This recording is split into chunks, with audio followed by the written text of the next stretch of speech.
हरे कृष्णा। तो ग्रंथराज श्रीमद् भागवतम और उस पर 10वां स्कंध, तो 10वां स्कंध जो है ये भगवान के सुंदर मुखमंडल से अभिन्न है। और कई बार ये भी बताया जाता है ये तो भगवान का हृदय ही है, भगवान के दिल की धड़कन है ये। मगर इस 10वें स्कंध में वो जो भगवान के सुंदर मुस्कान है, सुंदर दिल की धड़कन है, सुंदर चेहरा है, उसमें भगवान को गालियां भी मिल रही। तो आज के श्लोक में भगवान को गाली निकाली जा रही है। ओ हार्ड हार्टेड कृष्णा, पत्थर दिल कृष्ण। और कौन बोल रहे हैं? जो भगवान की प्रेममयी, हमेशा जिनका जो उनका ही स्मरण करते रहती हैं गोपियां, जो भगवान की सबसे बड़ी भक्त हैं, आज उनको भगवान के लिए गाली निकालने को उत्तेजित कर दिया गया। तो किसने ये कार्य किया ना? तो चैप्टर का टाइटल वो बताता है, अक्रूर ना। अक्रूर क्या है टाइटल? विजन ऑफ अक्रूर ना, अक्रूर द्वारा दर्शन। तब अक्रूर जी कुछ स्पेशली दर्शन करा रहे हैं गोपियों को। तो ये जो पूरा श्रीमद् भागवतम है, इसमें जो 10वां स्कंध है उसमें बहुत सारे गीत हैं और 5 प्रमुख गीत बताए गए हैं जो लाइफ एयर है श्रीमद् भागवतम की। जैसे हमारे शरीर में वायु चलती है ना, प्राण अपान 5 प्रकार की वायु चलती है जिससे हमारा शरीर चलता है, ऐसे ही भागवत की 5 प्रमुख वायु हैं। The first one is chapter 21, 21वां चैप्टर। उसमें क्या है? गोपी गीत, सॉरी वेणु गीत। चैप्टर 21 वेणु गीत। फिर चैप्टर 31 उसमें आता है गोपी गीत। देन चैप्टर 35 जुगल गीत। चैप्टर 39 ये चल रहा है, ये है विरह गीत। और फिर आएगा चैप्टर 47, दैट इज भ्रमर गीत। तो 21वां अध्याय क्या है? वेणु गीत। भगवान श्री कृष्ण निकले हैं वन की ओर, मगर अब गोपियां उनका दर्शन नहीं कर पा रही हैं, तो उनको बहुत पीड़ा हो रही है, बहुत विरह महसूस हो रहा है भगवान कृष्ण के अभाव में। तो क्या करती हैं? उनके मुख से ही गीत निकल जाता है, वेणु गीत। फिर 31वें अध्याय में गोपी गीत। भगवान श्री कृष्ण रासलीला में छोड़ के चले जाते हैं गोपियों को, तो फिर उस विरह में गोपियां एक गीत गा रही हैं, गोपी गीत। 35वें अध्याय में जुगल गीत। क्या भगवान श्री कृष्ण वापिस आगे गोपियों से उनके साथ रासलीला करते हैं, नृत्य करते हैं और फिर चले जाते हैं। तो अब फिर गोपियां फिर उस जुगल जोड़ी का स्मरण कर रही हैं, तो यह है जुगल गीत। और फिर 47वें चैप्टर में आएगा, अब भगवान श्री कृष्ण ब्रज छोड़ के जा चुके हैं, तो उद्धव जी को भेजा है भगवान ने सांत्वना देने के लिए। और फिर श्रीमती राधा रानी क्या देखती हैं कि एक भ्रमर आया है, और ये भ्रमर कोई और नहीं है, ये कृष्ण ही है। तो क्या करती हैं? भ्रमर गीत गाती हैं। और फिर उससे पहले इस अध्याय में 39वें अध्याय में अब अक्रूर जी आए हैं कृष्ण और बलराम को मथुरा ले जाने के लिए, ब्रज से दूर ले जाने के लिए। तब पुनः विरह आ जाता है गोपियों के हृदय में, और उनके हृदयों से एक गीत निकलता है जिसका नाम है विरह गीत, जिसमें गालियां ही गालियां हैं भगवान श्री कृष्ण को। अब देखिए इन 5 गीतों में क्या कॉमन है? What is common between all 5? विरह, सेपरेशन। अब जब 5 में ही सेपरेशन है, तो फिर ये जो गीत है 39वें अध्याय का, इसको अलग से नाम क्यों दिया गया विरह गीत? जब सभी विरह है तो इसको अलग से विरह गीत क्यों बोला जा रहा है? क्यों बोला जा रहा है? क्योंकि इसमें जो विरह हो रहा है वो असहनीय है। वो जो पीड़ा है वो सहन नहीं कर पा रही गोपियां। अभी तक तो जितने भी बार भगवान श्री कृष्ण गए लौट आए, वन में गए, गैया चराने गए तो वापिस आ गए। तो 21वां अध्याय, फिर भगवान रासलीला में गोपियों को छोड़ के गए तो वापिस आ गए। तो जब भी गए भगवान तो वापिस लौट के आ गए। श्री श्री राधा राधिका रमन जी की, कृष्ण बलराम की, जगन्नाथ बलदेव सुभद्रा महारानी की जय, श्रील प्रभुपाद की जय।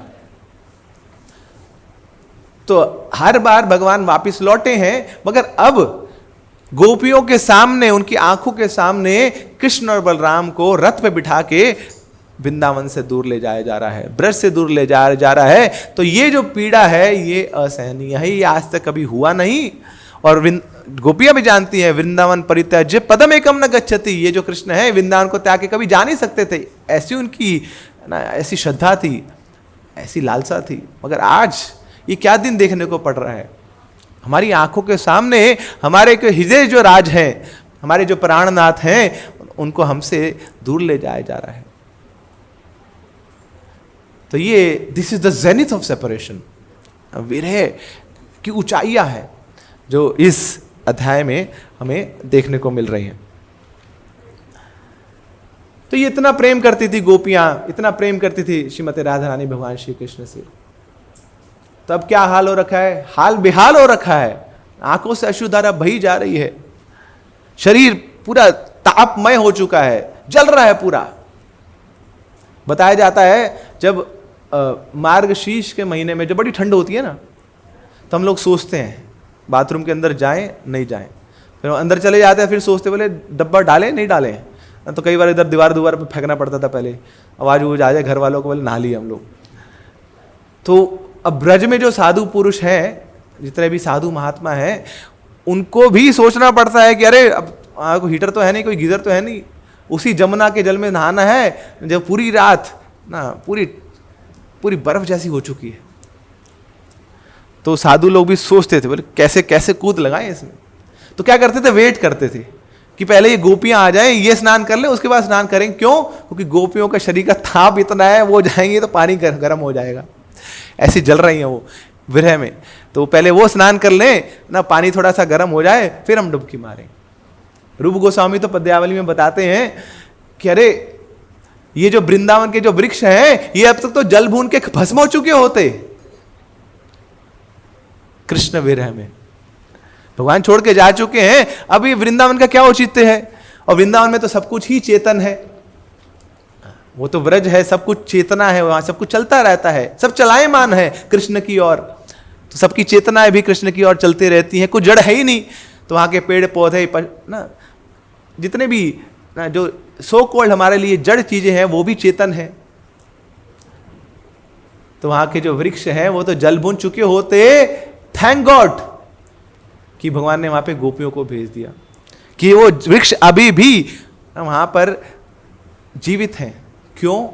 क्योंकि गोपियों ने इतनी अश्रुधारा बहा दी है, उनके अश्रुओं से इन पेड़ पौधों को पोषण मिल जाता है, तभी तक ये जीवित है, ये भस्म नहीं हुए।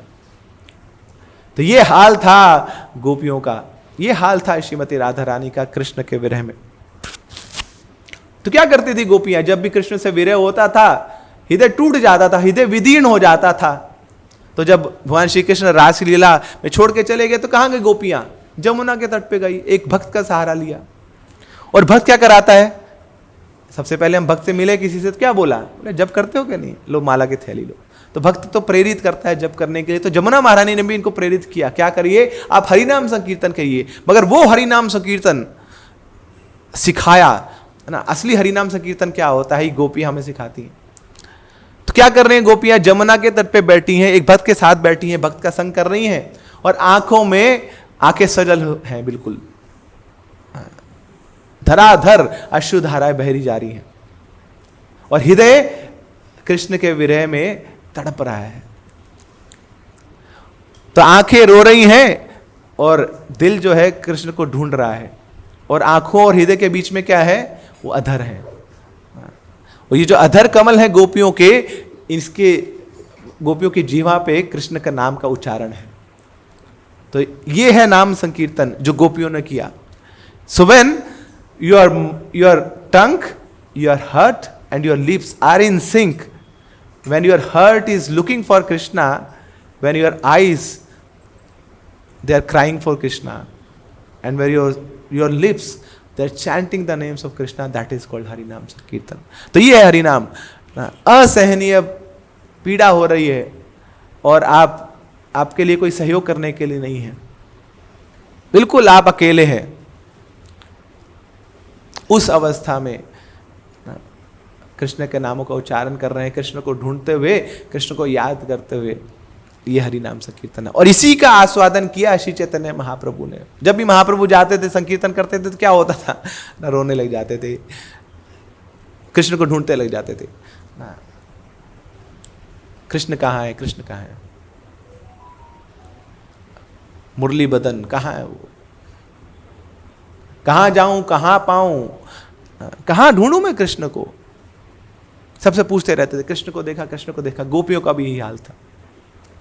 तो इस हाल में सोचिए, ये इतना प्रेम करते हैं गोपियां, और उनके सामने, उनकी आंखों के सामने कोई कृष्ण बलराम को ले जाए तो क्या करेंगे, गाली ना दे तो और क्या करें। और फिर अब गोपियां बोलती, अरे किसने नाम दे दिया इनको अक्रूर, नामकरण ही गलत हुआ है इनका। अरे ऐसा व्यक्ति जो इतनी क्रूरता करे, उसका नाम कभी अक्रूर हो सकता है? इसका नाम तो क्रूर सिंह होना चाहिए था। क्या क्या क्या क्या कर रहा है, कितनी क्रूरता कर रहा है।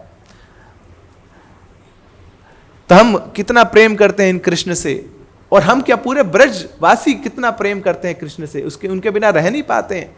और ये अक्रूर बिना कुछ सोचे समझे, बिना किसी से बात किए, बिना कुछ चर्चा किए हमारे हृदय राज को हमसे दूर ले जा रहा है। So there was ultimate devastation. हर जगह भूचाल सा आया हुआ था पूरे ब्रज में। ये हो क्या रहा है, वो समझ ही नहीं पा रहा है कि एक दिन अक्रूर आए, अगले दिन वो लेके जा रहे हैं कृष्ण बलराम को अपने साथ। तो सब ब्रजवासी तो ये सोचे थे, सब गोपियां सोच रही थी, अरे एक वो यमराज है जो मथुरा में बैठा है, उसका नाम है कंस, और उस यमराज ने एक यमदूत भेजा है जिसका नाम है अक्रूर, और साथ में ये उसका रथ है। और ये क्या कर रहे हैं, है ना, हमारे जितने भी पुण्य हैं जो हमने संचित किए हैं कृष्ण की भक्ति के रूप में, हम हमसे लूटे जा रहे हैं, और हमारे हृदय राज को हमसे दूर कर रहे हैं, और आंखों में केवल अब अश्रु ही बचे हैं। अब प्रश्न आता है कि क्या अक्रूर सचमुच में इतने क्रूर थे? क्या उनको समझ नहीं थी? क्या वो कर रहे हैं, क्या वो जानते नहीं थे? बताया जाता है कि जैसे परीक्षित महाराज हैं, वो कृष्ण कथा के श्रवण करने की विभूति हैं। कैसे श्रवण किया जाए, कोई सीखे किससे? परीक्षित महाराज जैसे 7 दिन बिना सोए, बिना खाए, बिना पिए, कितने सिंसेरिटी से, कितनी अटेंटिवली श्रवण करना है कृष्ण कथा को, कोई सीखे किससे? परीक्षित महाराज से। और साथ में सुखदेव गोस्वामी, वो विभूति हैं कृष्ण के कीर्तन के। कैसे कृष्ण कथा में डूब जाना है कृष्ण कथा करते करते, ये कोई सुखदेव गोस्वामी से सीखे। और ऐसे ही अगर किसी को सीखना है कि कृष्ण की वंदना कैसे करनी है, तो किससे सीखे? अक्रूर जी से सीखे। क्या वंदना करते हैं अक्रूर जी भगवान की? तो अक्रूर ही is a self realise soul, उनको तो आत्म साक्षात्कार हो चुका है, उसके बावजूद वो ऐसा कृत्य कर रहे हैं, ऐसा कार्य कर रहे हैं। अब देखिए, तो हमारे आचार्य बताते हैं अक्रूर जानते हैं कि ये जो है, ये कृष्ण, ये सुप्रीम पर्सनैलिटी ऑफ गॉडहेड है, ये परम पुरुष भगवान है।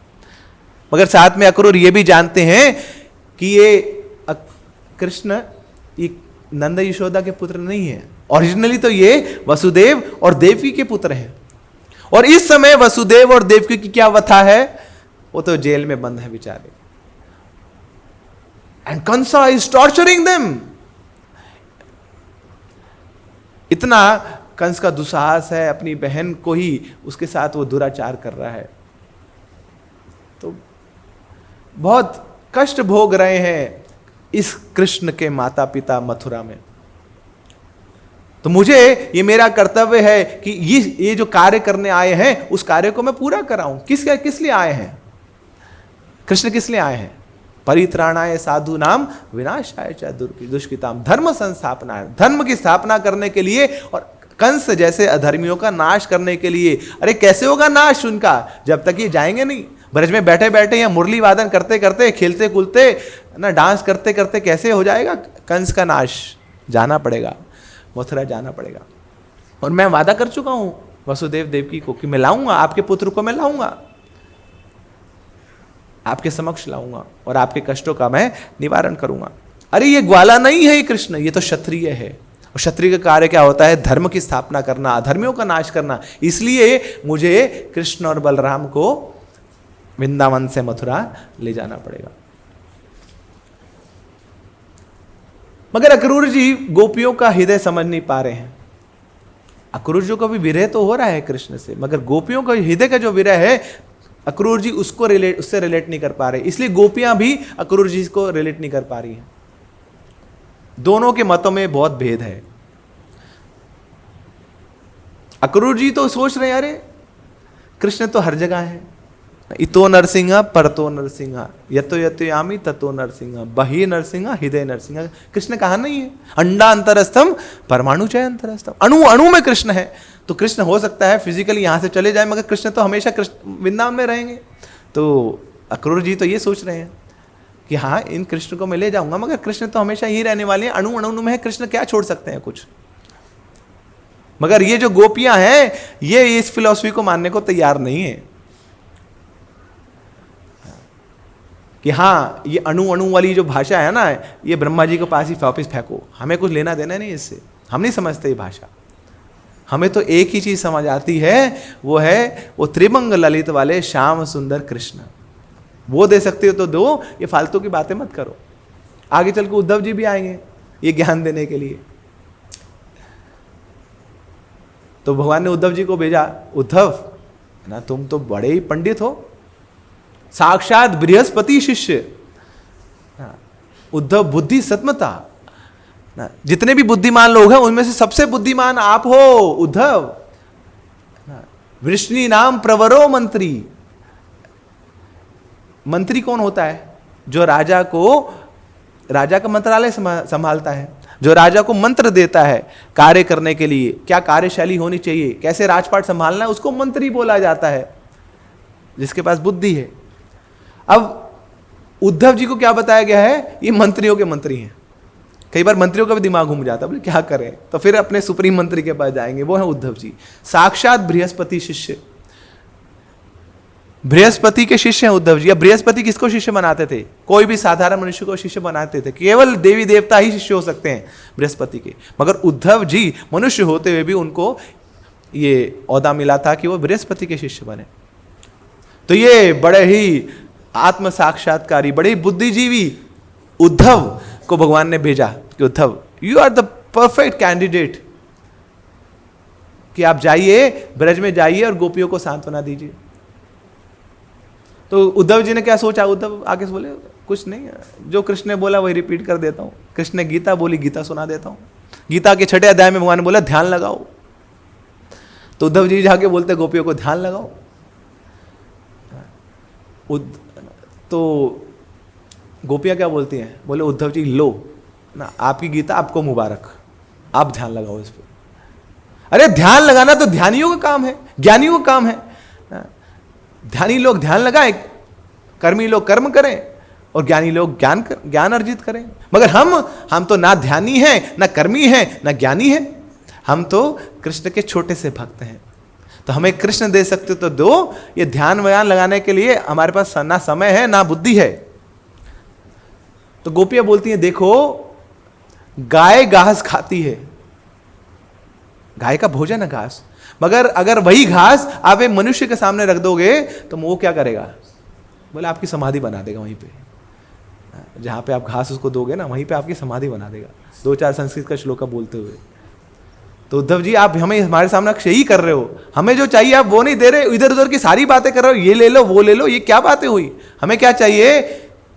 बरहा पीड़म नटवर वपु कर्णयो कर्णिकारम बिभ्रदवास कनक कपिशम वैजयंतीम चमालाम रंध्राण वेणु अधर सुधया अपूर्यन गोप वृंदई वृंदारमणम सपद रमणम प्राविशद गीत कीर्ति। अरे वो ना श्याम सुंदर जिनके सिर पर मोर मुकुट है, जो वैजयंती माला धारण करते हैं, पीताम्बरी वस्त्र जो धारण करते हैं, हाथ में जिनके वेणु है, जो अपने अधरों पे वेणु रखकर वेणु वादन करते हैं, वो कृष्ण हमें दे सकते तो दो, नहीं तो उद्धव जी निकल जाओ यहां से। तो गोपियां तो किसी को भी लताड़ देती हैं। तो यहां पर उद्धव जी गोपियों के उन भाव को समझ ही नहीं पा रहे, इसलिए गोपियां क्या कर रही हैं? बड़े ही क्रुद्ध हैं अक्रूर जी से, इसलिए बोलती हैं कि तुम अक्रूर नहीं हो, तुम क्रूर हो। अरे भगवान श्री कृष्ण बोलते हैं मैं नहीं समझ पाता इन गोपियों का भाव, तो ये अक्रूर जी कहां से समझ पाएंगे? ना पारे हम, ना पारे हम। अरे ये जो गोपियों का ऋण है, ब्रह्मा जी के पूरे 100 वर्ष में लग जाऊं इनकी सेवा करते हुए तब भी इनका ऋण मैं चुका नहीं सकूंगा। क्या बोलते हैं भगवान श्री कृष्ण? त्रैलोक्यम पृथ्वी धन्या तत्र वृंदावनपुरी तत्र तू गोपिका पार्थ तत्र राधा अभिरामम। पूरे सृष्टि में पूरे जो तीनों लोक हैं, इसमें जो सबसे उच्च है वो क्या है? वृंदावनपुरी। बड़े सारी पुरियां हैं, बड़े सारे स्थान हैं, मगर इसमें ये जो वृंदावन स्थान है सुप्रीम है। सारे लोकों में पृथ्वी सबसे ऊंच है और पृथ्वी के अंदर वृंदावन सबसे ऊंच है, और इस वृंदावन के अंदर ये जो ब्रजवासी हैं इनकी कुछ अलग ही अद्भुत महिमा है। और इन सब ब्रजवासियों में ये जो गोपिकाएं हैं ये सुप्रीम है, और इन सारी गोपिकाओं में ये जो श्रीमती राधा रानी हैं इनका तो कहना ही क्या। अगर ये उद्धव जी और ये अक्रूर जी ब्रज में आके उन राधा रानी का, उन गोपिकाओं का कुछ रंच मात्र भी भाव नहीं समझ पा रहे हैं, तो हमारे आचार्य कंपैरिजन करते हैं कि देखो ये जो अक्रूर है ही सेल्फ रियलाइज्ड, वो आत्म साक्षात्कारी है, मगर ये जो गोपियां हैं ये लोगों को आत्म साक्षात्कार करा देती हैं दर्शन मात्र से। दर्शने पवित्र करो ही तुम्हार गुण। तो हाँ, उद्धव जी बड़े सारे बहुत बुद्धिमान हैं, बहुत बुद्धिजीवी हैं, मगर उनको आत्म साक्षात कराने वाले कौन है? ये भक्ति तो हैं, ये अद्भुत भक्त, ये अलौकिक भक्त भगवान के। तो अक्रूर जी ये क्या करते हैं? ये कृष्ण को प्रार्थनाएं करते हैं, मगर ये जो गोपिकाएं हैं, जो ब्रजवासी हैं, ये कृष्ण को प्रार्थना ही नहीं करते, ये तो नारायण को प्रार्थना करते हैं कि ओ नारायण। क्या प्रार्थना करते हैं? ओ नारायण हमारे कृष्ण को हमेशा सुरक्षित रखना। ऐसा कहीं नहीं होता, पूरे सृष्टि में कृष्ण की आराधना होती है, मगर उस कृष्ण की नगरी वृंदावन में कृष्ण की आराधना नहीं हो रही, कृष्ण के एक अंश की आराधना हो रही है। किसके लिए? कृष्ण की सुरक्षा के लिए। ये वृंदावन है, क्योंकि वृंदावन में कोई नहीं जानता कि कृष्ण परम भगवान है, क्योंकि भगवान नहीं चाहते कि कोई जाने कि वृंदावन में मैं परम भगवान हूं। वृंदावन में मैं एक छोटा सा ग्वाला हूं। सो Krishna forgets his godliness in Vrindavan. So Krishna is not God. So God is not God in Vrindavan. तो यशोदा मैया जब देखती है लाला के मुंह में पूरा ब्रह्मांड है तो घबरा जाती है, तो तुरंत नारायण के विग्रह के सामने आती है और बोलती, ओ नारायण, तुम्हारी माया से इस पुत्र से मैं इतनी आसक्त हूं, मगर अब तुम ही कुछ करो, मैं इससे आसक्त तो हूं, तो इसकी सुरक्षा भी मुझे करनी है, तो इसको बचाओ। तो लाला बोलता है, अच्छा मेरे ही अंश से तुम प्रार्थना कर रहे हो मेरी रक्षा करने की? ये वृंदावन है, ये ब्रज है। तो कृष्ण को समझ नहीं आ रहा कि अरे मेरे अंश से मेरी प्रार्थना कर रहे हैं, मेरे बचाव की प्रार्थना कर रहे हैं। जब वो दावाग्नि हुई ना, पूरा जो ब्रज का वन है वो जलने लग गया, तो सारे ब्रजवासी जो गोप हैं कृष्ण के, सब चिल्ला रहे हैं, कृष्ण कृष्ण महायोगिन, बचाओ कृष्ण, बचाओ बचाओ बचाओ। तो कोई बोलेगा अरे ये कैसे ब्रजवासी है, ये अपनी सुरक्षा मांग रहे हैं कृष्ण से? नहीं, ये ब्रजवासी कृष्ण को पुकार रहे हैं, हाँ अपने बचाव के लिए पुकार रहे हैं, मगर किस लिए बचना चाहते हैं? क्योंकि वो जानते हैं अरे अगर हम मर गए तो कृष्ण खेलेंगे किसके साथ? ये तो अकेले हो जाएंगे ना, इनका जीवन बिल्कुल ये मायूस हो जाएंगे बिल्कुल। तो कोई तो होना चाहिए ना इनको संग देने के लिए, इसलिए कृष्णा आप हमें बचाओ ताकि हम आपको आनंद दे पाए, आपके साथ क्रीड़ा करके, आपके साथ खेल के। तो हमारे आचार्य बताते हैं ये जो अक्रूर जी हैं, ये हाँ ये तो अपनी सेवा करने आए थे ब्रज के अंदर, कृष्ण बलराम को ले जाना, मथुरा में इनकी सेवा है, मगर एक कार्य गलत कर दिया अक्रूर जी ने। सेवा तो कर रहे थे मगर सेवा में एक कार्य गलत कर दिया। क्या गलत किया? प्रभुपाद जी से पिछले वाले श्लोकों में बता रहे हैं, 26वें श्लोक पे। वो गोपियों को सांत्वना नहीं दे पाए, वो ब्रजवासियों को कुछ मीठे शब्दों में सांत्वना नहीं दे पाए। बस यही एक बड़ी गलती कर दी अक्रूर जी ने। तो उद्धव जी ने भी यही गलती कर दी थी कि वो आके केवल अपनी फिलॉसफी झाड़ रहे थे, ज्ञान दे रहे थे गोपियों को, मगर गोपियों को ज्ञान नहीं चाहिए था, गोपियों को तो प्रेम चाहिए था, गोपियों को तो भक्ति चाहिए थी। अक्रूर जी वृंदावन में आए कैसे? वृंदावन में कोई कैसे प्रवेश कर पाता है? बड़ा आसान है। यहां से टिकट खरीदो, मथुरा के पहुंच गए वृंदावन। अरे नहीं, वृंदावन में जब तक आपके पास इनविटेशन नहीं है श्रीमती राधा रानी का, कोई प्रवेश ही नहीं कर सकता वृंदावन में। Vrindavan entry is purely by invitation. अभी जन्माष्टमी है ना, तो अभी आपके वीआईपी कार्ड छप रहे हैं, तो वीआईपी जोन में केवल वीआईपी वही आ पाएंगे जिनके पास कार्ड है। ऐसे ही ब्रज में तो सुपर वीवीआईपी प्रवेश कर पाते हैं, जिनकी श्रीमती राधा रानी ने जिन पे कृपा करी है वही प्रवेश कर पाएंगे। मेरा प्रसाद चाहिए, भगवान कृष्ण बोलते तो राधा रानी की आराधना करो, उनकी आराधना के बिना मेरा प्रसाद नहीं मिल पाएगा। तो अब अक्रूर जी ने क्या गलती करी कि ब्रज में प्रवेश तो पाया श्रीमती राधा रानी की कृपा से, मगर अब ब्रज छोड़ के जा रहे हैं बिना श्रीमती राधा रानी की परमिशन से। तो क्या हो गया, अपराध कर दिया उन्होंने, एक महान वैष्णव के प्रति अपराध कर दिया। और इस अपराध का बोझा आगे बहुत लंबा चलेगा उनके साथ। आगे चल के वो श्यामंतक मणि की कॉन्स्पिरेसी होगी, उद्धव जी का कुछ लेना देना नहीं था उसमें, बीच में फंस गए वहां पे। तो अक्रूर जी का तो हर जगह इनको भोगना पड़ा, क्योंकि वैष्णव अपराध कर दिया। श्रीमती राधा रानी से बिना पूछे भगवान श्री कृष्ण को ये ब्रज से दूर ले जाने का प्रयास कर रहे हैं। अब भगवान श्री कृष्ण क्या कर रहे हैं, वो रथ पे चढ़ रहे हैं। माता यशोदा की प्रेममयी ममता भरी गोद को छोड़ के अब ये रथ पे सवार होने के लिए तैयार हो गए।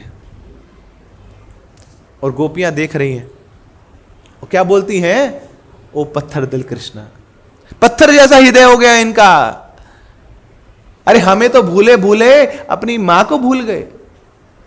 कैसे वो रो रही है, क्रंदन कर रही है, जोर जोर से आंसू बहा के उनकी ममता के ऊपर पैर रख के ये कृष्ण रथ पे चढ़ते हुए जा रहे हैं। अब देखिए, गोपियां कभी भगवान श्री कृष्ण को पत्थर दिल नहीं बोल सकती। वो जानती हैं ये इनका कृष्ण का हृदय कैसा है, ये तो मक्खन जैसा है, इट इज सो सॉफ्ट। अरे एक बार की बात है, भगवान श्री कृष्ण पेड़ के नीचे बैठे थे ब्रज के, और वहां से आके एक पेड़ का पत्ता गिरा भगवान के ऊपर और हाथ में चिपक गया। फिर जब उतारा गया तो पत्ते का निशान छप गया।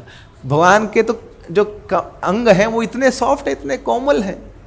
जिसके अंग इतने कोमल हैं उसका मुख सोचिए कितना कोमल होगा, और जिसका मुख इतना कोमल है उसका हृदय सोचिए कितना सॉफ्ट होगा। तो गोपियां तो जानती हैं कि इनका तो हृदय तो बड़ा ही निर्मल है, बड़ा ही कोमल है। मगर अभी पत्थर दिल को बोला जा रहा है क्योंकि इन्होंने पत्थर दिल व्यक्ति का संग कर लिया है, इस अक्रूर का संग कर लिया है। वो पत्थर दिल है, इसलिए कृष्ण पत्थर दिल बन गए हैं। जैसा संग वैसा रंग, और करो और बैठो अक्रूर के साथ और इसको हॉस्पिटैलिटी दो, तुम वैसे ही बन गए हो, तुम पत्थर दिल बन गए हो। अरे हमारे कृष्ण का तो हृदय दुखता था हमारे लिए। गोपियां गोपी गीत में क्या बोल रही हैं, व्रज जनार्हितान वीर योषिता निज जनास्मया ध्वंसना स्मिता भज सखे भवान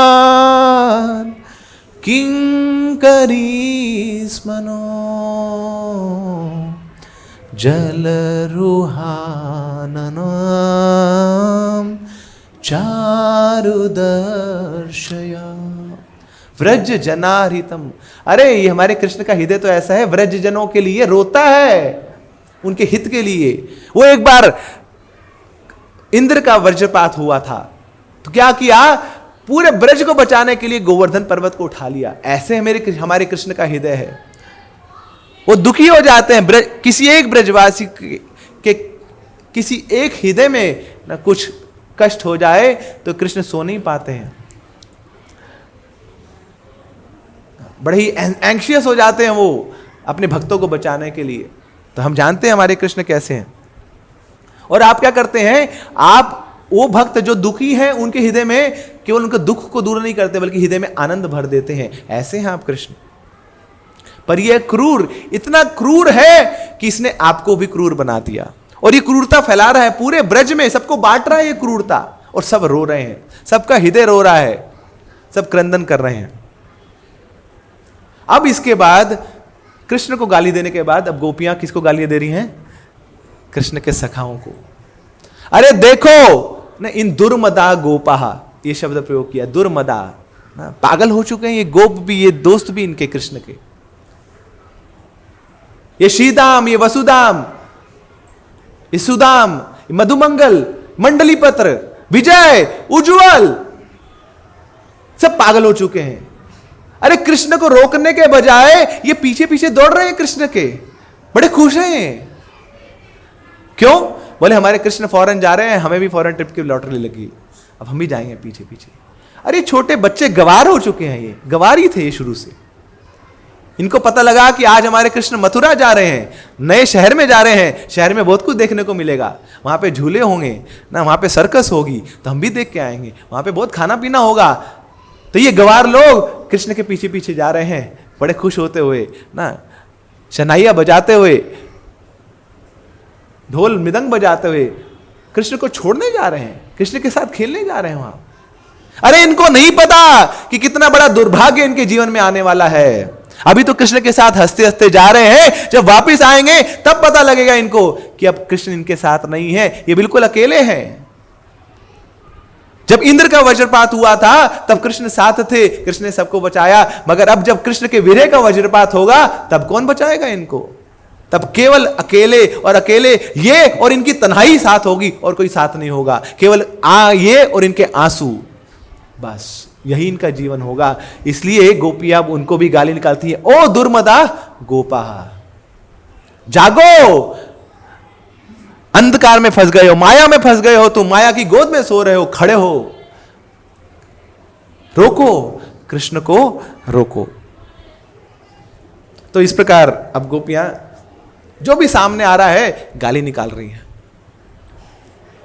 इतना कृष्ण से प्रेम है, कृष्ण के बिना अपना जीवन कुछ वो सोच नहीं पा सकती हैं।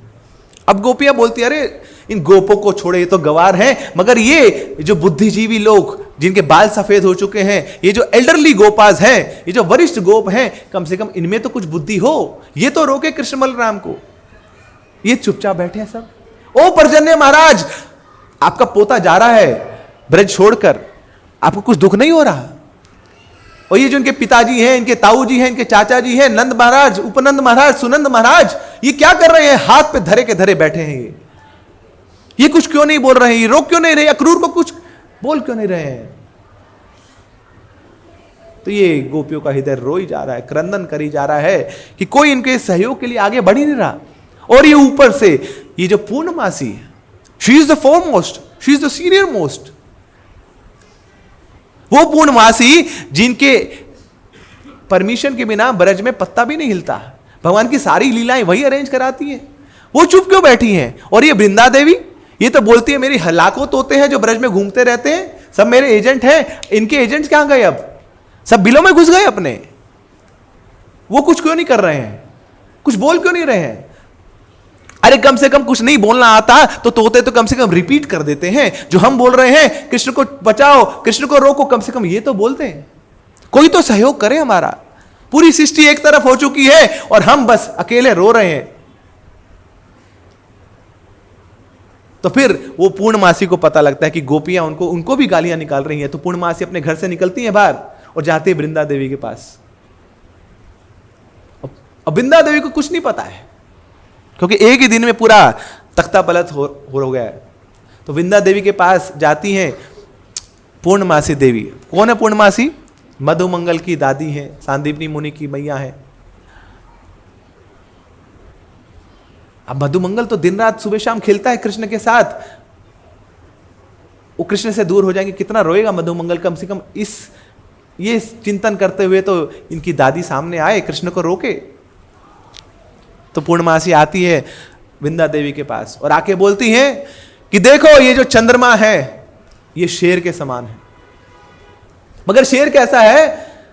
जो अपने बिल से बाहर नहीं निकलना चाहता, वो डरा हुआ है। शेर, आज जो शेर है वो डरपोक हो चुका है, उसको डर है बहुत। अब शेर किससे डरता है? शेर तो जंगल का राजा है। मगर आज का जो शेर है, ये जो चंद्रमा है, ये डरा हुआ है, ये घबराया हुआ है। किससे घबराया हुआ है? इस सूर्य रूपी शरभ दानव से। तो हमारे शास्त्रों में एक ना एक ऐसे व्यक्तित्व की चर्चा है जो जंतु है, इसका नाम है शरभ दानव। सुना आपने नाम पहले? वो जो बहुत भयंकर है, 4 उसके मुख हैं, 8 उसके हाथ हैं, 8 उसके पैर हैं, जो जंप करता रहता है वादियों से वादियों में, जोर से गुर्राता है, और जो भी सामने आ जाए, चाहे वो हाथी हो चाहे वो शेर हो, उसको खा जाएगा वो। यह शरभ दानव भयंकर ना। रूप गोस्वामी ऐसा ना बड़ा ही एक्सप्लिसिटिव डिस्क्रिप्शन करते हैं। ये कौन है? ये सूर्य है। कि वो जो शेर है, शेर रूपी चंद्रमा, वो भी घबराया हुआ है क्योंकि अभी सूर्य निकल जाएगा और ये शरभ दानव आ जाएगा और मुझ जैसे शेर को भी नहीं छोड़ेगा। तो क्या डिस्क्राइब कर रहे हैं कि थोड़े ही समय में सूर्य उदय हो जाएगा और सूर्य उदय होने के बाद हमारे कृष्ण बलराम हमसे दूर ले जाए जाएंगे। तो ये शरभ दानव पूरे पूरे ब्रज को खत्म कर देगा। तो ऐसी स्थिति आने वाली है। तो गोपियां तो अब उस चंद्रमा को भी गाली निकाल रही हैं, उस सूर्य को गाली निकाल रही हैं, सॉरी उस सूर्य को गाली निकाल रही हैं। और आज नहीं गाली निकालती, हमेशा ही गोपियों को तो कभी पसंद ही नहीं आया सूर्य। All the gopis they like moon and all the gopas they like sun. Why? क्योंकि जैसे सूर्य उदय होता है तो गोपों का दिन आ जाता है कि अब कृष्ण आएंगे हमारे साथ, सुबह सुबह से उनके शाम तक हमें उनके साथ क्रीड़ा करने को, खेलने को मिलेगा, कृष्ण का दर्शन होगा। मगर जैसे ही शाम को ये चंद्रमा आ जाएगा तो फिर ये चंद्रमा कृष्ण से को हमें दूर ले जाएगा। तो यहां पे गोप जब सूर्य अस्त होते ही मातम मनाते हैं, तो उधर गोपियां चंद्रमा का उदय होने से अब वो पार्टी शुरू करती है। बोले yes the time is coming now, अब रासलीला का समय होगा, क्योंकि अब चंद्रमा अपने पूर्ण प्रकाश में है।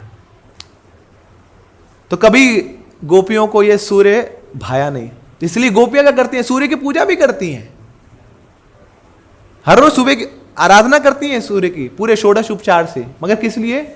बोलते हैं कल देर से उठना, तुम सोते ही रहो, 1-2 घंटा आराम से लेट आना, कोई दिक्कत नहीं है, जो भी सिस्टम होगा संभाल लेंगे, but do not come on time, let this raslila be elongated. ये जो रासलीला है इसको चलने दो और लंबे समय तक चलने दो। तो इस प्रकार ये गोपियों का हृदय है, बड़ा ही विदीन है इस समय, क्योंकि उनके आंखों के सामने इनके जो साक्षात मनमथा उनके मन को मथने वाले लीला पुरुषोत्तम भगवान श्री कृष्ण को उनकी आंखों के सामने दूर किया जा रहा है। अब गोपियां को ये सहन नहीं हो रहा है। तो अब विंदा देवी को जब पता लगा तो विंदा देवी बोलती हैं, ओ पूर्णमासी, ये आवाजें कहां से आ रही हैं? ये समुद्र की लहरों की आवाजें कहां से आ रही हैं? हम तो ब्रज में रहते हैं, यहां कोई समुद्र नहीं है, और ये जमुना तो हमेशा शांत रहती, कभी इतने जोर की आवाजें नहीं करती। ऐसे लग रहा है पूरा भूकंप सा आने वाला है, सुनामी आने वाला है, ये आवाजें कहां से आ रही हैं? पूर्णमासी बोलती है, अरे हाँ आवाजें तो मुझे आ रही हैं, मगर मैं क्या बताऊं वृंदा, ये कोई समुद्र की लहरों की आवाज नहीं है, ये जो गोपियों के हृदय में जो प्रेम का समुद्र है उसकी लहरें हैं, और इतनी आवाजें कर रही हैं गोपियों के मुख से, जो चीख पुकार निकल रही है, इसकी पुकार है, उसकी आवाज है। गोपियों का हृदय क्रंदन कर रहा है कृष्ण के लिए, रो रहा है कृष्ण के लिए, ये उसकी आवाजें हैं। तो ऐसा पूरा ब्रज में सुनामी सा आया हुआ था, हर व्यक्ति क्रंदन कर रहा है, हर व्यक्ति रो रहा है। तो ये जब पूछती है विंदा देवी, अरे ये क्या हुआ, ये सब गोपियां रो क्यों रही हैं? तो तब जाके ये दुखद न्यूज जब विंदा देवी को पता लगती है तो वो तो एकदम बेहोश हो जाती हैं कि हो क्या रहा है, ये हमारे कृष्ण बलराम को ले जाया जा रहा है, और वो भी पूर्णमासी की अनुमति के बिना, श्रीमती राधा रानी की अनुमति के बिना। तो तब विंदा देवी बोलती हैं, अरे ये जो अक्रूर है, इसने शायद वो जो अमृत पान की जो लीला थी, अमृत मंथन की, समुद्र मंथन की लीला को ज्यादा ही अच्छे से सुन ली अक्रूर जी ने। समुद्र मंथन की लीला कहां पे हुई थी? वो जो मंदराचल पर्वत था उसके ऊपर हुई थी, और मंदराचल पर्वत क्या कर रहा था? पूरी सृष्टि को हिला रहा था अपने प्रभाव से। और यही अक्रूर जी वही कार्य कर रहे हैं, इनका हृदय पत्थर जैसा हो गया उसी पर्वत की तरह, और इनके कारण अब पूरा जो ब्रज है वो हिल रहा है, हलचल मच गई है, भूचाल आया हुआ है पूरे ब्रज में। कुछ ज्यादा ही अच्छे से सुन ली इन्होंने समुद्र मंथन की लीला। तब वो पूर्णमासी विंदा देवी के हाथ पकड़ के उनको ले जाती हैं कि चलो विंदा, हमारा तो ये हाल है, कम से कम जाके नंद बाबा यशोदा मैया का हाल पूछते हैं। तो उनके आंगन में आते हैं नंद बाबा यशोदा मैया के। वहां देखा तो यशोदा मैया का ऐसा हाल बेहाल हो चुका है, रो रो के ना वो बिल्कुल चेतना विहीन हो चुकी है, पड़ी हुई है वहां चौखट पे, जोर जोर से क्रंदन कर रही है, रो रही है। यही यशोदा मैया इस समय सुबह के समय अपने लाला के लिए वो नरसिंहदेव भगवान से प्रार्थना कर रही होती थी। उनको अर्पित किया हुआ ना जो धागा है वो कृष्ण को पहनाती थी, साथ में एक पोटली साथ देती थी कृष्ण को, लाला जाओ तुम्हें भूख लगेगी, ये तुम्हारा लंच है, दोस्तों को भी खिलाना। मगर आज के समय ना तो कोई वो धागा है, ना तो कोई वो पोटली है, और ना ही वो नरसिंहदेव के लिए कोई प्रार्थनाएं हैं। आज को दिन तो केवल मायूसी ही मायूसी है, और केवल आंखों में अश्रु है। तो ये हाल हो चुका है यशोदा मैया का। और ये यशोदा मैया का हाल देखकर पूर्णमासी और विंदा देवी वो दोनों भी क्रंदन कर रही हैं, रो रही हैं। अब उस मां के ममता भरी गोद को छोड़ के ये कृष्ण बलराम अब रथ पे सवार होने जा रहे हैं। अब गोपियों को याद आता है, अब गोपियां सबको गाली दे चुकी हैं। किस किस को गाली दी है? कृष्ण को गाली दी है, अक्रूर को गाली दी है, सूर्य को गाली दी है, उन गोपों को गाली दी है, और इन ये जो बुद्धिजीवी वरिष्ठ गोप हैं उनको तक गाली दी है। अब गोपियां इन पूर्णमासी और विंदा देवी को भी गाली देती हैं। बोले आप तो बोलते हैं आपकी मर्जी के बिना यहां कुछ नहीं होता है, आप ही सारे लीला के डायरेक्टर हैं, मगर आज ये क्या हो रहा है आपके आंखों के सामने?